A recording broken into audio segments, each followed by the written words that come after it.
Hi everybody, welcome back to another Sprint Booster install.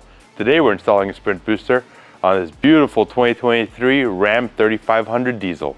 Sprint Booster is the #1 and original throttle control module on the market. It's trusted by over 2 million users worldwide, so you know you're getting the good stuff. If you want to learn more, head on over to sprintboosterusa.com, check out our wide list of applications and see which Sprint Booster is right for your machine. So the first step in your install is take your key fob and put it 10 feet away from your car with your front door open.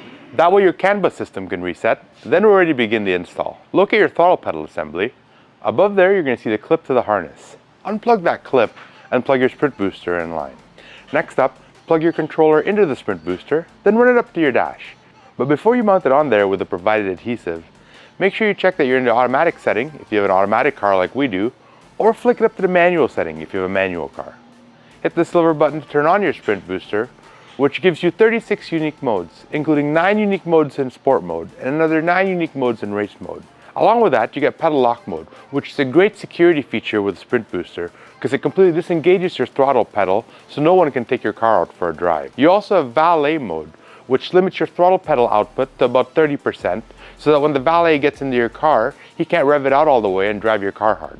Thanks for checking out the Sprint Booster install. If you want to learn more, head on over to sprintboosterusa.com and let us know down in the comments what other machines you want us to install a Sprint Booster on.